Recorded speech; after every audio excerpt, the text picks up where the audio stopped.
It's time to step into the Coming Out Lounge, a cool, safe space to be true to your sexual self. With your host, Rick Clemens. Rick has helped hundreds of people come out of the closet, and now each week he's bringing you cool insights for loving and accepting yourself, boosting your self-confidence, and living a guilt-free, purpose-filled life on the other side of the closet doors. Cuddle up with yourself and get ready for heartwarming coming out stories, ideas for living authentically, and tips for being fully self-expressed. Now here's your host, Coming Out Coach Rick. Hey, closet dwellers and closet busters, and even those of you who just want to be more your own unique selves. Now, I want to welcome you to the Coming Out Lounge, but before I do that, I want to kind of bring something up to those of you who are regular listeners. You may have already guessed that this isn't quite sounding like the normal Coming Out Lounge already. You know, it's sounding a little bit different, and for those of you who are my really cool peeps who subscribe to this little podcast all the time, you're noticing I'm not doing the typical intro. And that's because I've decided that maybe it's because I'm sitting here in beautiful Santa Cruz, California, looking out at the ocean, that maybe it's time to shake things up. But actually it's about reinventing, and it's about trying to stand out just a little bit differently in the universe of podcasting. And as I was thinking about this podcast, it just so happens that I'm going to get a little bit of help with this today. In fact, today's guest has been a really big influence to me over the last year and a half as I've been reading about reinventing yourself and learning to stand out. In fact, her books, appropriately enough, are entitled Reinventing You and Stand Out. And in my opinion, as a guy who helps a lot of people come to terms with themselves, whether it's coming out of the closet or saying, okay, I'm going to be that entrepreneur, or I'm going to step away from a bad relationship, I think these books can help you no matter where you're at. Whether you're starting a business, you're building a brand, you're coming out of the closet. Yes, you've heard me write that these business building books really can help you as you're coming out. So I'd like to just dive right in with my friend, Dorie Clark. Welcome to the podcast, Dorie. Hey, Rick. Thank you. Great to be here. Well, it's good to have you. And we met a little bit, I guess, right about a year ago today. I mean, so for those of you who are listening to this, we're actually recording this in February. It probably won't air until March. Dorie and I met in February last year at a speaking program called Heroic Public Speaking with Michael Port. We just kind of had an interesting conversation about what I was doing, and she's like speaking all over the place. Then we kind of realized we had a lot more in common than just both being speakers and doing lots of different things. We realized we belong to a very unique and special family, don't we, Dorie?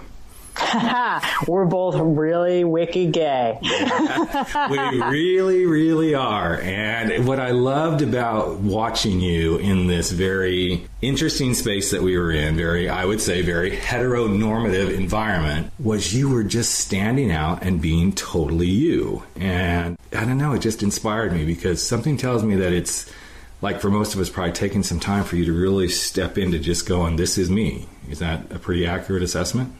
You know, I would say I came out early, Rick. I was 13 when I realized I was gay, and then 14 when I kind of came out more broadly. Mm-hmm. And I feel, of course, really lucky that, you know, I didn't really face adverse consequences for doing so. But I think part of it was that because I came out when I was 14, and you kind of know how people are when they're 14. It's like, I'm me, and you need to just like deal with it. So I've kind of been that way ever since. And I love it, because you are just there's very few people that I can say you just show up. You just show up, and you're one of those people that people probably go, okay, I think, yeah, she might be a lesbian, but I'm not real sure, but I don't really think people think that? And for those of you who don't know Dorie, I mean, she is just one of the coolest gals. She shows up in her really cool, like very masculine identified clothing, but she carries herself really cool, but she's got this wicked sense of humor, and she's so embracing. I think sometimes, I know as I watched some people last year, people are kind of like, okay, I don't know how do I approach her? Because people get so wigged out with this gender non-conforming kind of style that you have. Yeah. Well, I think the biggest challenge is that people do get a little confused sometimes. Right. I do get sirred multiple times a week, if not multiple times a day. So I love that. Sirred. I get sirred. There you go. Once they figure that out, I think people are pretty cool. Yeah, that's funny, because I get sirred all the time, but for totally different reasons. Okay, I realize I am old enough to be your dad, but you don't have to always sir this and sir that, you know? So how old were you? So you said 13 was when you came out. You kind of did this in 13 and 14. So are we talking in the late 80s, 90s? What time frame? Because I think this is really critical to those that may be listening. Like, when this was happening, what was the world like for you? Yeah, it was the early 90s, 93, 94. Yep. Or I guess 92, 93 maybe. Yeah. And it was totally a lot different than it is today, right? Yeah, for sure. Even the Indigo Girls weren't out. Yeah. That's saying something. Oh my, I haven't had that flashback in a while. So yeah, but it does. So what was really some of the differences that you noticed as you were going through that versus kind of where we are today? And I want to preface that with, I think you and I and anybody who's in this journey realizes there's still so much work yet to do today. But if we roll back to the early 90s, it was just like, okay, we're just barely starting to put the shovel in the dirt, so to speak. Yeah, absolutely. I think one of the biggest things, which I'll name two actually. So, I mean, the huge one was there was no internet. I mean, I guess there was an internet, but, only defense employees had it. Right, exactly. So I certainly didn't have it growing up in a small town in North Carolina. And isn't it that you bring that up because they had this, but they were already enacting the don't ask, don't tell, because we don't want anybody to know we even have this thing called the internet, That's right. Let alone the other ramifications of don't ask, don't tell. But that's something that I don't know that people realize how blessed, for so many reasons, but especially individuals coming out, how blessed they are in this day and age to be able to come out in this internet age. Yeah, absolutely. So I really didn't have any, access to any information even.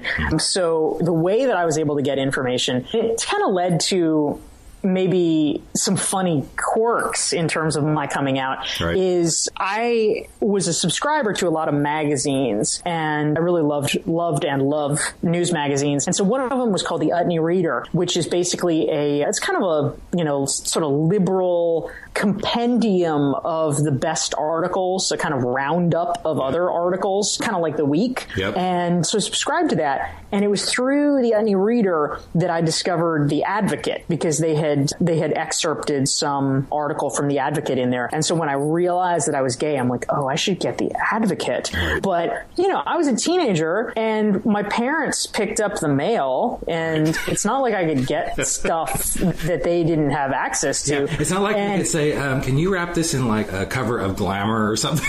It just wasn't going to happen, right? Yeah. Well, actually, at the time, it was really funny because they did send The Advocate it looked like a trash. Oh, yeah. It was, the black cover or whatever. Yes. But, if every month I was getting some in a black trash bag, like, my mom's going to be like, what's this? What's this? Are you doing drugs? Do we have a conversation? Are you trying to get birth control? It's all the questions that as a parent, I guess I would ask those questions too. So Yes. So anyway, I realized that was going to be how I would have to get information. I mean, there was clearly not like gay bookstores in my little town, and there was mainstream bookstores didn't even have gay stuff. So that was going to have to be it. So in order to I subscribed to the magazine, but I realized that sort of forced my hand in coming out, because I had to tell my mom, I'm like, look, so yeah, here's the deal, and I'm going to get this magazine. And so I started reading that, and I started reading Out, and that was great. And so it kind of led to two things for me. One was that I ended up with a very political understanding of gay issues and sexuality, because the people that I was reading about, and they were kind of like heroes to me. It was like, oh, my little superstars are like the head of the NGLTF and the HRC and whatever. And in fact, something that I'm like really feel delighted and delightful about is that as a grown up, something that has really been very special to me is that somebody now who's a very close friend of mine is actually one of the people that I used to read about in these magazines. His name is Rich Taffel, and he was the founder of the Log Cabin Republicans, which is the gay Republican group, of course. And I'm not a Republican, but he's really a lovely, lovely person, and somebody who I think is kind of doubly brave, because it's not super popular among gay people necessarily to be an out Republican. Exactly. So I have admired him for a long time, and now I'm proud to say he's a good friend. So there was that. But yeah, so tied into the whole fact that there was no internet or whatever, and I had to read these magazines, it was not until I had been out to myself for more than a year that I actually even ever met my first gay person. Not even like, oh, I didn't have a girlfriend. I did not know a gay person until a year after I came out, which I think is probably, thankfully, not the case, I'm guessing, for most people coming out today. Well, I would hope so. You know, one of the things that I do, I speak on a speakers bureau for PFLAG in the Southern California area, and I brought this up a couple of times, I think, on the show, but it's interesting to go into the university setting these days because we speak on gender panels, gender issues, you know, sociology, psychology, all those different kinds of courses. And we used to ask, well, we still ask the question, but we used to ask the question, how many of you know somebody who's gay or lesbian? And, you know, 4 or 5 years ago, there'd be like a smattering of hands.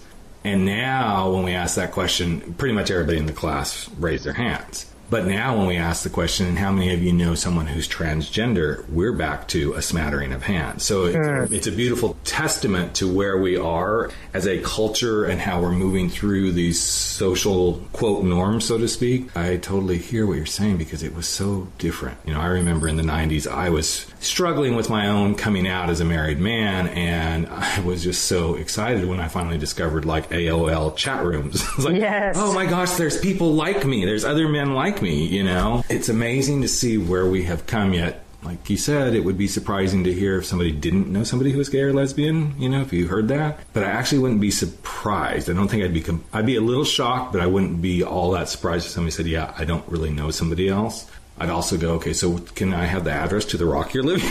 Yeah. So you've moved forward. You've done some amazing work. You are a professor. You've written these 2 beautiful books. And so my curiosity is, how does this play out on a daily basis for you? Because, you know, you rub some shoulders with some pretty cool peeps. I think I remember seeing a picture of you with our buddy, I think his name's Anderson Cooper at one point in time. Yes. So how does this, you know, play out for you being somebody that really people do look up to for your insights and wisdom around business and branding? Do you see this getting in the way as a lesbian woman?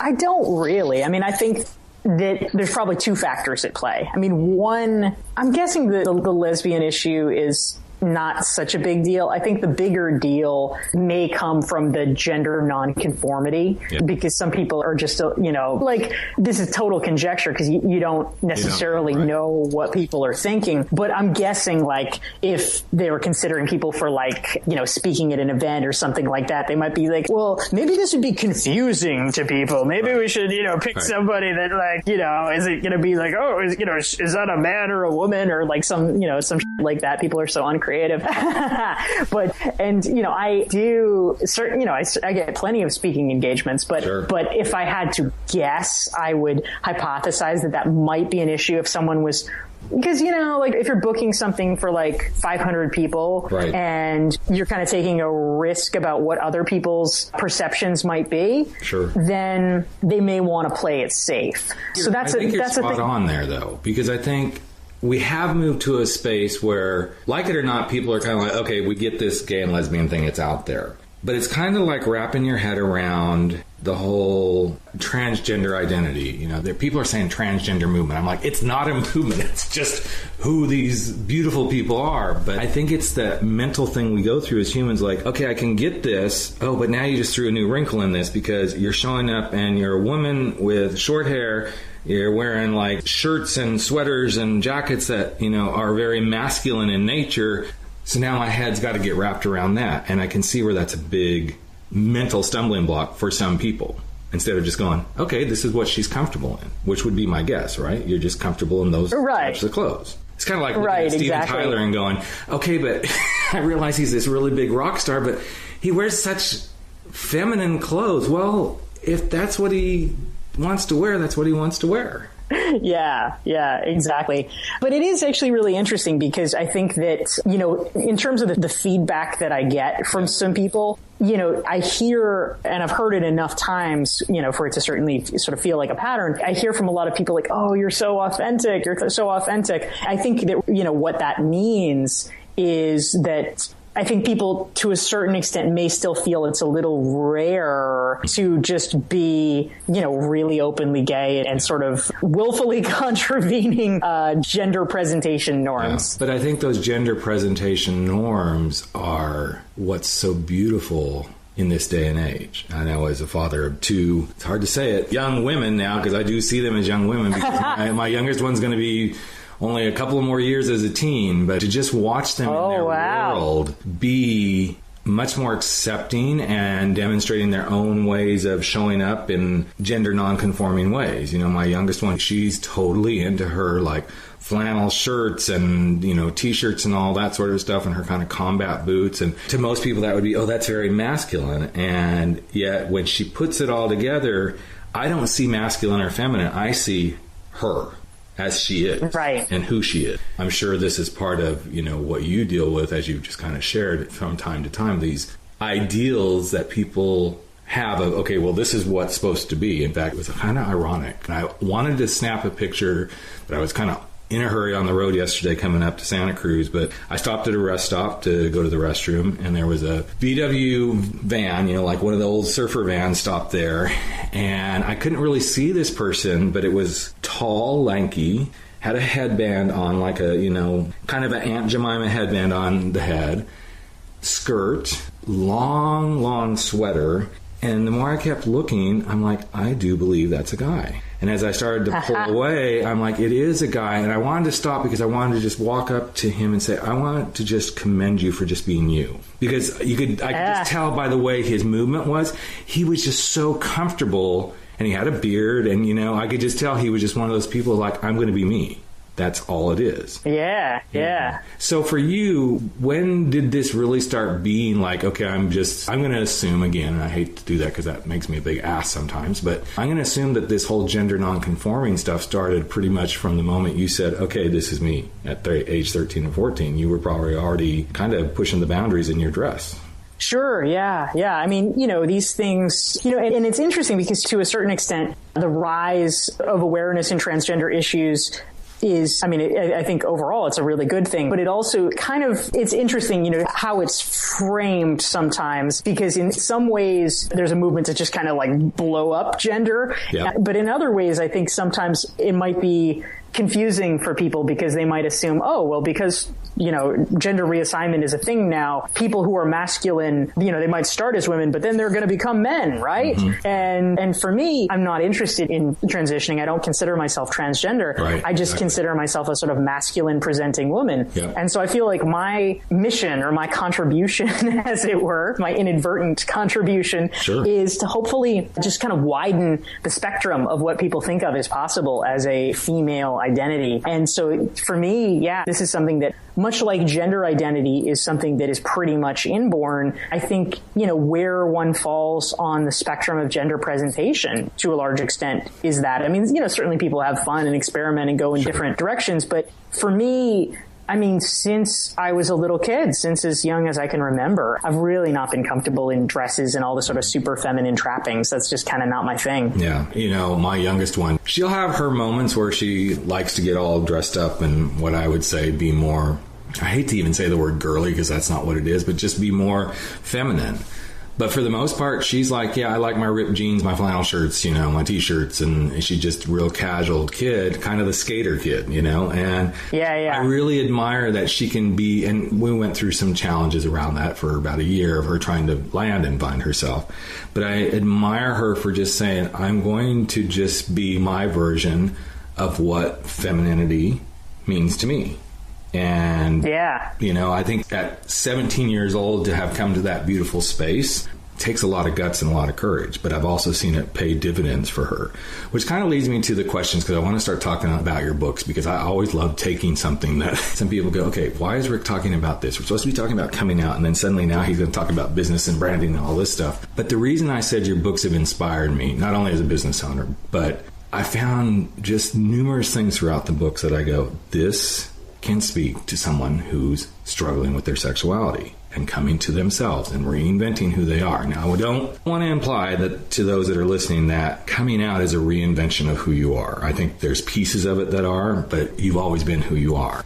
But I think in Dorie's books, there's some really beautiful wisdom about the parallels of developing a brand and marketing yourself that can be overlaid into the whole coming out experience. So talk a little bit about Reinventing You. Where did that really start to come from when you decided to, people talk about their books like, well, one day I was sitting around smoking a cigarette and I'm like, oh, I'm going to write this book. It's like, well, that's not exactly how it happens, but there is a little bit of divine intervention, I think, that happens. So where did the whole idea for Reinventing You start to surface for you? Yeah, absolutely. I think you have kind of put your finger on it, Rick, because, these are business books that are intended for everybody. And I mean, neither Reinventing You nor Standout, talks in any explicit way about sexuality, but at kind of a foundational level, they're really gay books. Yeah. They're both books that have been shaped by my experience. And I think in many ways, it's trying to share with a broad general interest / statistically predominantly heterosexual readers, an experience that I think a lot of gay people, have to learn in order to be able to be successful, which is that we need to control our narratives. Yep. We can't let other people tell the stories about us because they're probably not going to be helpful or useful or favorable stories. Yep. We have to take the reins on that and say, no, this is who I am. And I think sometimes a misunderstanding that happens about personal branding, and part of the reason that people get twitchy about it, they think that it means getting some external standard and conforming yourself to it. Yep. And I'm very ferocious about this, that no, it's actually the reverse. Mm-hmm. It's actually about getting clear on who you are, articulating that, and making sure that people understand why that is so important and why that is so valuable and why you have a unique contribution to make. No gay person is going to be able to be successful if we just adopt the identity that society, wants to toss on us. We need to invent our own identity and claim it and own it. And I think that that's a lesson that heterosexual America can learn from the LGBT community. I agree 100%. And so I want everybody to take away the word of the day is twitchy. I love Dorie's word twitchy because I'm like, okay, now we've got a word to play with here today. But I also, as you were speaking, I feel this just insane need to say what Dorie said about have to do this is so correct. When you own your own narrative, and I'm going to overlay this even into our own gay community, just because Dorie's a lesbian and I'm gay doesn't mean we have the secret sauce to how you need to be gay or lesbian in the community, which is no different than how the heterosexual world wants to tell us we have to be. So when you own your narrative, it's not only going to help you in the heterosexual normative, it's going to help you in our homosexual normative that everybody in our community tends to think, okay, now that you're out, this is how you do. There is no blueprint. And you've heard me say this numerous times on this podcast. There is no blueprint. And to own your own narrative and be in yourself is truly the greatest gift you can give yourself, I believe. Yeah, absolutely. And I think that kind of leads to the other book, which is it's also part of helping you learn to really stand out. And this isn't about standing out. It can be standing out as an advocate. It can be standing out as a true, flag-bearing, gender non-conforming person. But when you own your narrative, I believe, you just kind of naturally stand out as somebody that people say, like you've already said, people say about you, Dorie, you're so authentic. I've had people say to me, wow, you're so transparent, and whatever that journey is for each individual, I think this is where the standout piece starts to come. So from Reinventing You, which is, again, folks, go get the book, read it, put your open mind on and read it as if, okay, this is a coming out book because you'll find gems in there. Then we get to Stand Out. So now that book's been out, what, a year and a half now? A little less than a year. It came out April 2015. Yeah. So what was the impetus for that one? When you take and overlay that now into business, I know what it's for, but if you were to say, how could somebody who's coming out use Stand Out, what would be some of the keys there for them? Yeah, well, I think that the way that I see the two books fitting together is that Reinventing You is a book about transition. It's about a book about how to get yourself to the place that you want to be. Yep. And, in the business world, of course, it's, well, how do you get to the job that you want or the career that you want? In the gay world, let's say it's, how do you get yourself to the sort of level of personal comfort and, security and identity that you want? Yep. And then Stand Out is basically about owning it. It's about really flying the flag tag. It's about, in the professional world, it's okay, well, you found, the job or the company that you like. Right. How do you get known as being an expert? How do you get known as being among the best in your field? And I think in the LGBT world, it's about just, how do you get so confident in your own identity that you become bulletproof? How do you just be able to put yourself out there in a really confident way so that other people look to you and are like, damn, I want to get to know that guy. I want to get to know that girl. I know you don't know this, but I'm working on my newest program and actually marching toward a book where I take what you just said, this confidence, to own it. I mean, this is about you being so confident and owning who you are that, as you just said, you're bulletproof. I have this belief that in order for you to really get past this, I'm not weird, I'm not quirky, I'm not, whatever these things are that people say when you're different than others, to own your uniqueness, the first place you got to go is to be completely confident in your uniqueness in the world. And that's all I'm going to really say, because that's coming. Yeah, good for you, Rick. It's a really, and you and I've talked about kind of the whole Point One project stuff that I was kind of playing with. This is kind of the genre of, this is what's going to make you a great entrepreneur. This is what's going to make you an outstanding, pianist or a ballet or whatever you want to do. It's going to make you a great LGBT person. It's going to make you a great professor. Whatever it is when you have the confidence to truly own your uniqueness in the world, then everything begins to change. Yeah. And I think it's a big, beautiful message that if we can take this to heart as LGBTQ individuals, I think you will find your life becomes so much simpler, even in the moments when you're getting the backlash from people who say, you can't be that. It's going to be so much easier. So, wow, it's almost been already 30 minutes. I can't believe it. I love everything you've shared. If you could really just give somebody a piece of advice about owning this, individuality, this reinventing who you are, and this standing out as they come through these closet doors, what would be something you would love to leave listeners with, Dorie, as we wrap up here? Yeah, well, I think, one of the points that I make in Standout that I think is really important is in the section about how do you get known for your ideas? How do you, sort of really build a following, as it were? The first step, and I think it's one that a lot of people overlook, is that sometimes people think, oh, well, if I'm going to be, if I'm going to put myself out there, I just need to have some idea and share it with the world. And I mean, yes, that's true, but that's not the first thing that you do. And I think that's important to realize, because sometimes you need a little extra support. You need people to help you refine things a little bit before you throw it out into the world. And so that's why I think something that's really important, and in interviewing these 50 top thought leaders across a spectrum of different fields that I interviewed for Standout, what I realized time and again is that they have an inner circle. They have a network, a tight-knit network of, small, but it's trusted people who have their back and who they really trust to provide honest feedback. Mm-hmm. And if you don't currently have that in your life, that is the thing that you should work on first, above all else, is cultivating a circle of people that you trust and respect and that believe in you, and that you can have a mutually beneficial, respectful, symbiotic relationship with, because those are the people who can help support you and guide you to being your best self. Mm.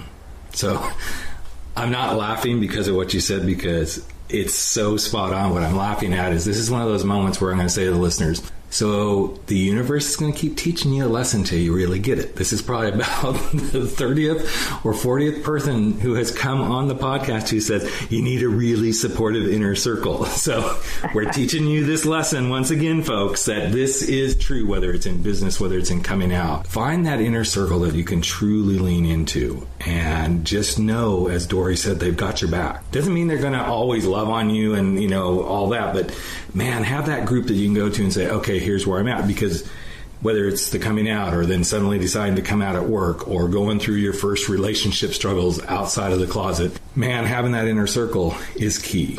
It is so vital. And something else that I think, I know I've been through it, that would really help a lot of people is to go to DorieClark.com and do the Standout self-assessment you have on your site. Thank you. Well, no, and I mean that from the bottom of my heart. As I went through it myself, and I'm always looking for the weird twists and turns of how can I bring this into work and stuff that I'm doing, I noticed that, man, I could take this and say, okay, here's an LGBTQ self-standout assessment for coming out and being who you are. there were so many beautiful parallels in it. So I really want to encourage everyone to go over to DorieClark.com and do the Standout Self-Assessment Workbook. You can download it. It's what, like 42 pages or something like that, Dorie? It is. It's totally free if you want to get it at DorieClark.com. Awesome.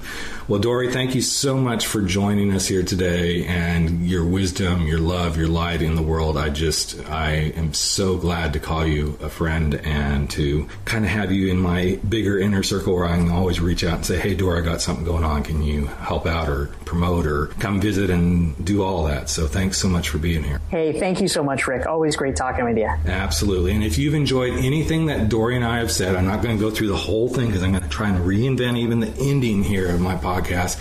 You know where to find me, rickclemens.com. The show page is thecomingoutlounge.com. And you can always find us on iTunes, Stitcher, SoundCloud. And, of course, we love love. We love tweets. We love being found on Facebook. Anything you can do for Dorie or I, either one, you just help us get the message out with each review that you give us. It helps others see that there's a show out there supporting anyone and everyone in their coming out journey. And with that, I'm going to sign off for another week. It's Rick Clemens. I'm the Coming Out Coach, and this has been the Coming Out Lounge. Have a great week, everyone, and we'll talk to you very, very soon. You've just experienced the Coming Out Lounge. Go online to www.comingoutlounge.com to learn more, and tune in again next week for more stories and tips for being true to yourself.